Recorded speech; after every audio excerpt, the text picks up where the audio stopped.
더불어민주당 제231차 최고위원회의를 속개하겠습니다. 네, 회의를 속개합니다.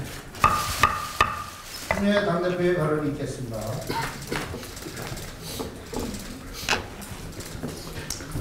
남북통일농구 대표단이 어제 오전 경기를 위해 공군 수송기 전화로 방북했습니다. 2003년 10월 이후 실로 15년 만에 열리는 이번 남북통일농구 경기는 평창 동계올림픽의 감동과 환희를 다시 한번 느낄 수 있는 좋은 기회가 될 것입니다. 통일농구 대회를 계기로 앞으로 다방면에서 체육, 문화 교류가 이어지고 또 8월 아시안게임 등 국제경기대회에서 남북이 함께 땀 흘린다면 한반도 평화의 그날은 더 앞당겨질 것입니다. 특히 이번 방북에서 주목되는 부분이 있습니다. 공군에 배치되어 운용 중인 현역 공군 수송기가 6.25 전쟁 이후 처음으로 북한 하늘 길로 들어가 북한 땅에 착륙했다는 것입니다. 북한이 처음으로 남한을 군용기에 길을 흔쾌히 열어준 것은 그만큼 남북의 신뢰관계가 높아졌다는 점을 의미합니다. 아무쪼록 남북의 농구대표 선수단 모두 훌륭한 경기로 국민에게 뜨거운 감동을 선사해 주길 기대합니다. 우리 농구대표팀의 선전을 기원합니다.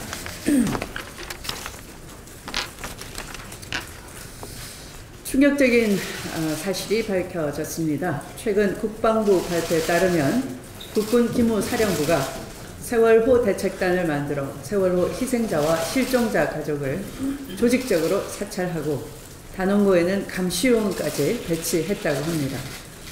더욱 충격적인 것은 보수단체가 세월호 맞불 집회를 열 수 있도록 기무사가 사찰한 정보를 보수단체에 제공하기까지 했다는 것입니다.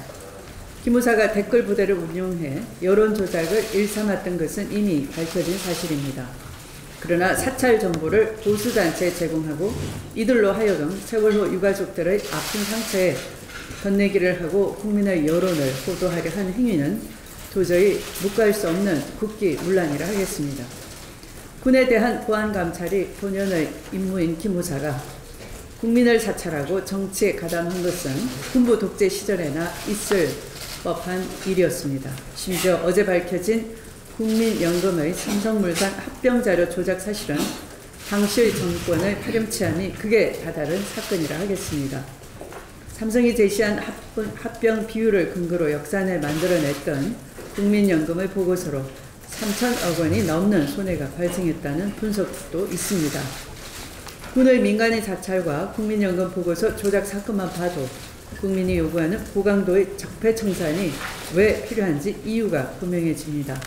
국가기관과 공공기관이 각자 본연의 역할을 되찾고 공정하고 정의롭게 작동될 때 적폐청산이 비로소 완성된다 하겠습니다. 집권 2년 차를 맞이해 행여 우리 안의 안일함은 없었는지 더욱 고삐를 바짝 조이면서 적폐청산과 개혁에 박차를 지속적으로 가해 나갈 것입니다. 대형 항공사의 또 다른 갑질 횡포가 드러났습니다. 아시아나항공이 기내식 공급을 하지 못해 많은 승객들이 불편을 겪었을 뿐만 아니라 급기야 기내식 공급업체의 대표가 스스로 목숨을 끊는 지경까지 됐습니다. 아시아나항공이 기존의 기내식을 공급하던 기내식 공급업체에게 1,600억 원 규모의 투자를 요구했었고 이 업체가 투자 제의를 거절하자 공급업체를 바꿨다는 의혹이 제기되었습니다. 또 신규 업체에게는 납품 지연 시 납품가에게 막대한 페널티를 물리는 갑질 계약을 맺었다는 사실도 밝혀졌습니다. 결국 아시아나항공이 내건 무리한 투자 유치, 무리한 계약 조건 때문에 노밀 사태가 초래됐고 하청업체 사장이 목숨까지 버려야 하는 비극적 상황이 발생한 것입니다. 대한항공 오너 일가의 갑질로 온 국민이 분노한 상황에서 또 다른 대형 항공사에서 발생한 갑질은 온 국민을 허탈하게 만들고 있습니다. 관계당국은 하청업체 대표의 죽음에 대한 철저한 진상규명과 함께 대형 항공사의 상습적 갑질 행태를 근절하기 위한 근본적인 대책을 내놓아야 할 것입니다. 비단 항공 분야뿐만 아니라 여전히 중소 영세 협력업체들을 대상으로 벌리는 대기업들의 각종 불공정한 갑질 행태에 대해서도 전면적인 조사와 강력한 처벌을 펼쳐 나갈 것을 강력히 촉구합니다. 말씀을 마치겠습니다. 홍영표 원내대표의 발언입니다. 여야 사당 원내대표가 국회 정상화를 위해서 만난 지 벌써 일주일이 지났습니다. 아직까지 원구성 협상의 결과물이 나오지 않고 있습니다만 조속한 타결을 위해 끝까지 최선을 다하겠습니다. 국회가 공전하는 동안 민생과 경제를 살린 법안은 매일 쌓여가고 있습니다. 현재 국회에 제출된 채 심사도 못하고 있는 계류 법안만 9,981건으로 곧 1만 건을 넘어설 것으로 보입니다. 상가 임대차 보호법, 규제혁신 관련법 등 하나하나가 우리 국민의 삶을 바꾸고 경제를 살릴 법안들입니다. 특히 이번 주는 우리 사회 모든 영역에서 성평등을 실현하기 위해 제정된 양성평등 주간입니다. 올해 초 들불처럼 번진 미투 운동 이후 성희롱, 성폭력 근절을 위한 후속 대책과 입법의 성과가 필요한 때입니다. 어제 정부는 문재인 대통령 주재로 국무회의를 열고 성희롱, 성폭력 근절 후속 대책을 발표했습니다. 그런데 국회는 이미 제출되어 있는 100건 이상의 미투 관련 법안을 심의조차 못하고 있는 상황입니다. 국회는 특정 정당의 전유물이 아닙니다. 당내 문제를 해결하기 위해서 국회를 볼모로 해서도 안 됩니다. 국회의 정상화만이 국민의 삶을 개선시키고 또 일하는 국회로 만들기 위해서 필요한 것입니다.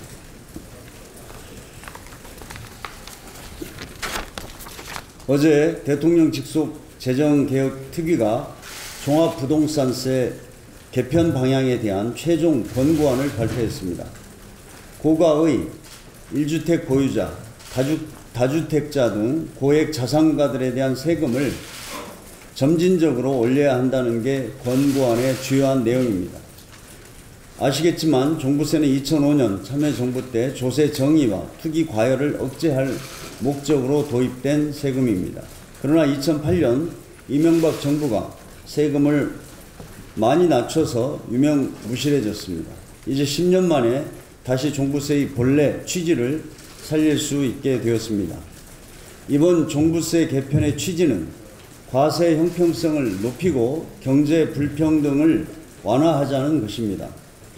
과도한 자산 불평등이 소득 불평등과 기회 불평등을 키우는 구조를 그대로 둬서는 우리 사회와 경제가 지속 가능하지 않습니다.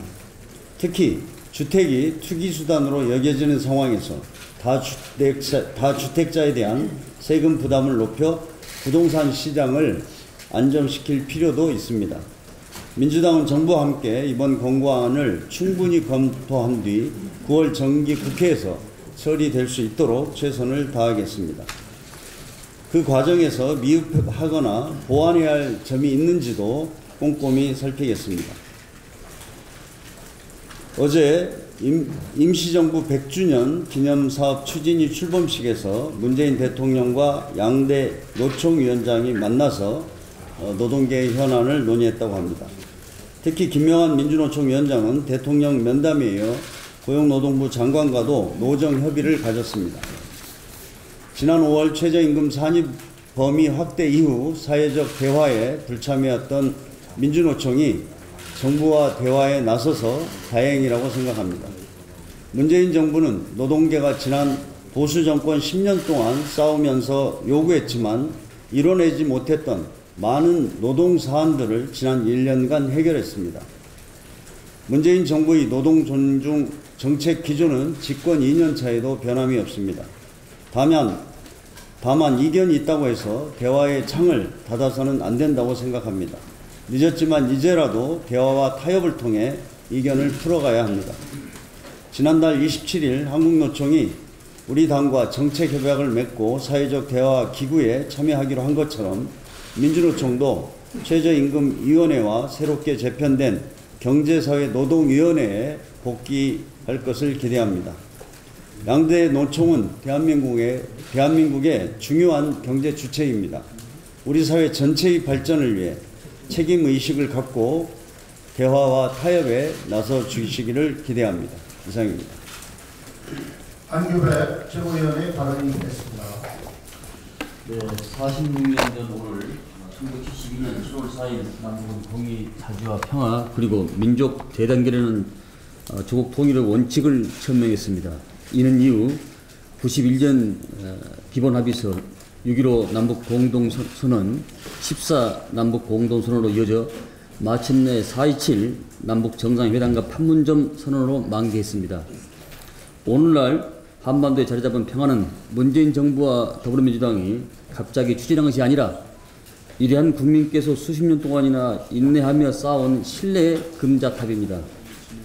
평화는 이제 일상이 되어가고 있습니다. 북미 간 비핵화 합의가 계속되고 있고 남북 정상은 이미 일상적으로 만날 가능성을 열어놨습니다.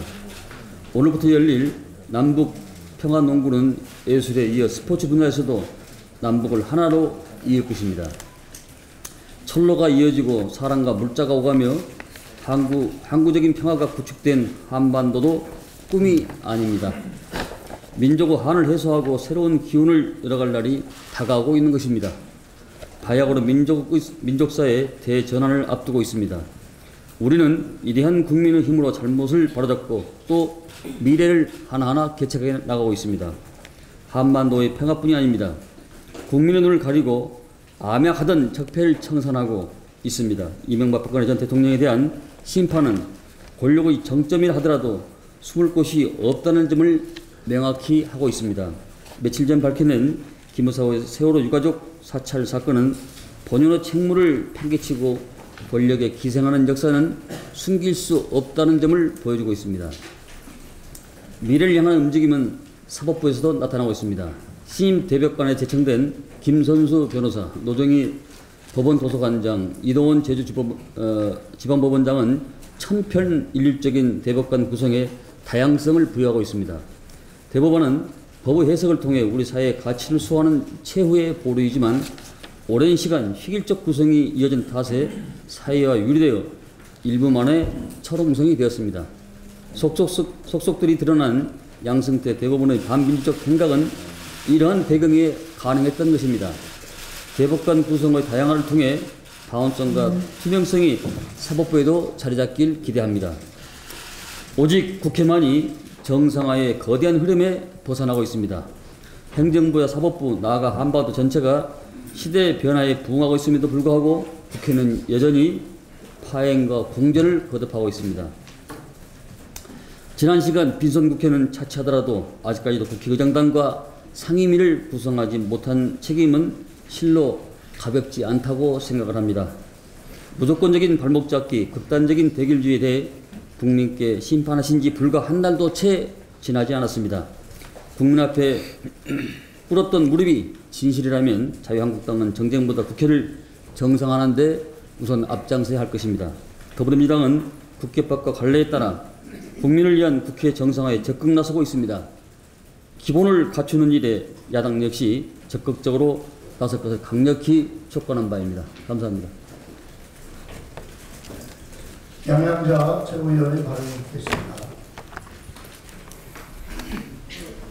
홍영표 원내대표께서 잠깐 언급하셨습니다만 한 말씀 더 드리겠습니다. 제가 더불어민주당 전국 여성위원장이 된 지 2년이 되어갑니다. 2년 사이에 가장 기쁜 일은 말할 것도 없이 문재인 대통령의 당선입니다. 문재인 대통령을 중심으로 망가진 나라가 회복되고 국가의 역할이 다시 정립되고 있음 또한 다행한 일입니다. 그러나 한편으로 아쉬운 일은 진정 평등한 사회로 가는 길이 아직 멀다는 사실입니다. 최근 여러 사건을 돌아보면 우리 사회의 성적 감수성과 인식 개선은 아직도 멀게만 느껴집니다. 어제 국무회의에서 문재인 대통령은 성평등한 민주사회를 만들지 못한다면 국민의 기본적인 요구에 답하지 못하는 것이라고 강조하시며 모든 정부 부처를 비롯한 사회 각 분야에서 성범죄 근절을 위해 최선을 다해줄 것을 당부하셨습니다. 또한 인간 존엄을 파괴하는 불법 촬영, 즉 몰카 범죄에 대해서도 크게 분노하셨습니다. 최근 성희롱 전력으로 보직 해임된 분이 서울대 총장으로 뽑혔다는 보도를 봤습니다. 참담합니다. 민간은 물론 공공기관에서도 종종 성희롱 사건과 성차별적 발언 때문에 고통받는 여성들의 이야기가 들려옵니다. 어제 국무회의에서 성희롱, 성폭력 방지 보완 대책이 발표되었습니다. 공공 민간을 아울러 사회 전체적으로 성평등 의식을 향상시키고 성범죄 없는 사회를 만들기 위한 보완 대책들이 망라되어 있습니다. 정부도 당도 학교와 민간도 이번 대책의 의미와 내용을 잘 숙지하고 조직을 점검하는 계기로 삼아야겠습니다. 특히 이번 한 주간은 23번째를 맞는 양성평등 주간이기도 합니다. 남녀 모든 성이 똑같이 평등하고 자유로운 사회, 성평등한 민주사회를 만드는 일에 모두 함께하길 바랍니다. 이상입니다.